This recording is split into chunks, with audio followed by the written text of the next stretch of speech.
परिवार के लिए जीते हैं, अपने परिवार के लिए जीते हैं, और बहुत होगा तो अपने परिवार के लिए ही, उस एक परिवार के लिए ही जीते हैं। लेकिन मोदी जी के लिए 135 करोड़ की आबादी ही परिवार है। 135 करोड़ लोगों के लिए उन्होंने अपना जीवन लगाया है, उनकी सेवा के लिए, देश की सेवा के लिए ही। और इसलिए भारतीय जनता पार्टी मात्र कह सकती है, पहले देश फिर पार्टी और अंत में मेरा स्वयं का अस्तित्व।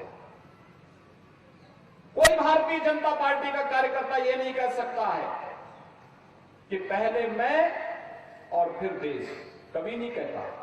पहले देश फिर पार्टी और फिर स्वयं का अस्तित्व, यह भारतीय जनता। लेकिन कांग्रेस के लिए पहले उनका स्वयं का स्वार्थ महत्वपूर्ण हो जाता है। देश हित से आपने देखा होगा, जब भी देश में संकट आता है, दोनों भाई बहन देश छोड़ करके चले जाते हैं। आपने बताओ, दोनों भाई बहन को कभी देश के अंदर, देश के किसी संकट में देखा है क्या? कोरोना कालखंड में कहीं सेवा करते हुए देखा है क्या?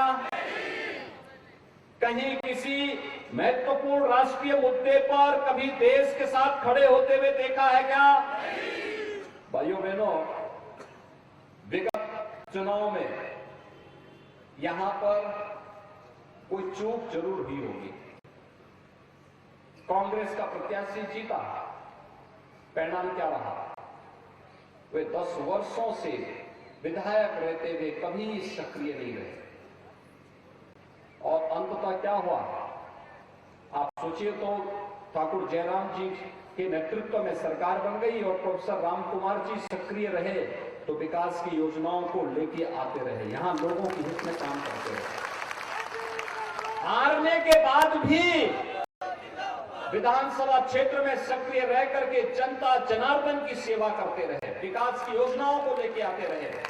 जल जीवन मिशन में हर घर नल की योजना लागू करने की का रहा हो, आयुष्मान भारत योजना में, या यहां पर राज्य सरकार के द्वारा हिम केयर के रूप में चलाई जाने वाली 5 लाख रुपए की आयुष्मान भारत की योजना को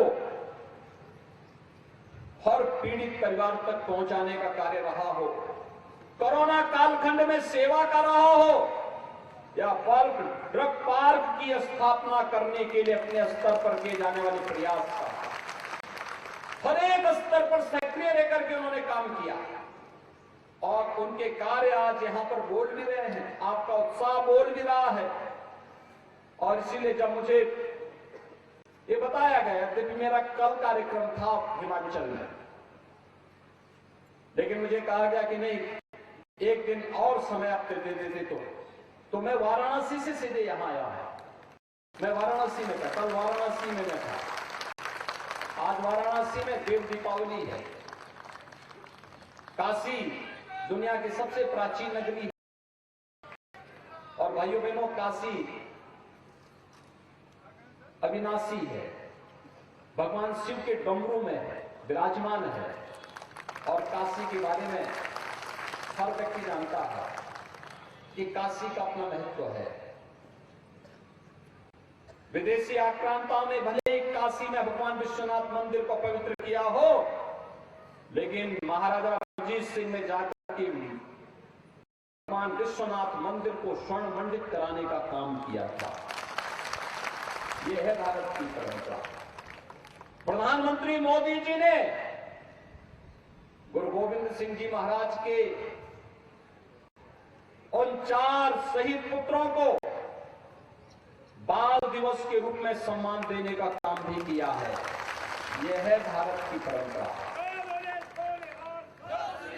और इसलिए भाइयों बहनों, मैं आप सबसे कहने के लिए आया हूं, जब मुझे कहा गया कि नहीं आज यहां पे आना मेरा आवश्यक है, मैंने कभी मुझे लगेगा मैं प्रोफेसर राम कुमार जी के लिए जनता जनार्दन से अपील कर पाऊं। और मेरी आप सबसे अपील है भाइयों बहनों, न कांग्रेस देश को सम्मान बढ़ा सकती है, न देश की सीमाओं की सुरक्षा कर सकती है, न देश की आंतरिक सुरक्षा को सुदृढ़ बनाए रख सकती है, न विकास के ही कार्यक्रमों को आगे बढ़ा सकती है, न गरीब कल्याणकारी योजनाओं को ये आगे बढ़ा सकती है और न सुख दुख में आपकी सहभागी ही बन सकती है।